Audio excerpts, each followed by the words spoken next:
Régulièrement, les médias et les politiques nous expliquent que la France, et notamment Paris, connaissent une grave crise du logement. Un peu comme une catastrophe naturelle ou une maladie contre laquelle on ne pourrait rien faire. Pas grand-chose. Comme s'il était naturel que des gens dorment dans la rue, des logements insalubres et leur cortège de maladies, les incendies et les logements exigus et surpeuplés étaient des fléaux inévitables. Comme si la spéculation immobilière et les profits monstrueux qu'en tirent quelques promoteurs, banquiers, sociétés foncières, agences immobilières, notaires, rentiers, millionnaires ou milliardaires était une loi de la nature que l'on ne pouvait remettre en question. Gauche, droite, même arnaque. A protest against poor housing in Paris, a city with some of the highest rents in the world, and where charities say more than 10% of the population either lives in overcrowded housing or spends more than 2/3 of their income on rent. J'ai une chambre de 10 mètres carrés avec ma fille. Et on manifeste contre la politique du logement, parce que ça c'est pas un truc qui tombe du ciel, c'est une politique qui est voulue, que ce soit par la gauche ou par la droite. Breakfast time at a hostel for the homeless in Versailles, west of Paris. These residents are the lucky ones. Until recently, they were some of France's 130,000 rough sleepers. The issue has become key in this year's presidential election, and every candidate has a solution.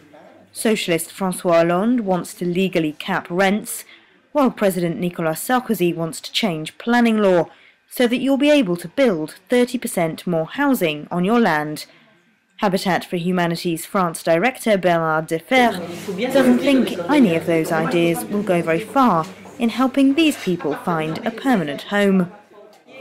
Mais il ne s'agit pas simplement de dire, parce qu'on augmente les droits à construire, que pour autant ça va régler le problème de la crise du logement, parce que la crise du logement, elle touche les personnes les plus fragilisées.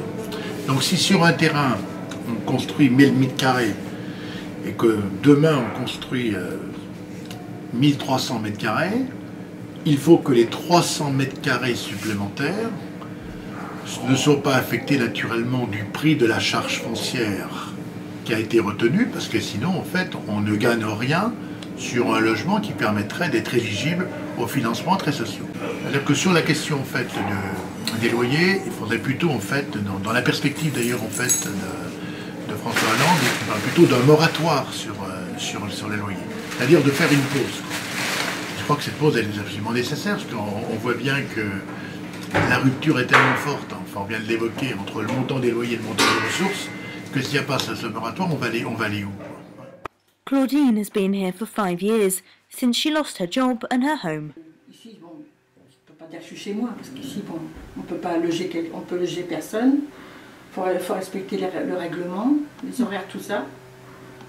Sinon, bon, moi, j'ai été contente que j'ai eu un toit, c'est tout. With rents and unemployment both soaring in France, the need is greater than ever, but it will require serious political will to turn the promises into reality.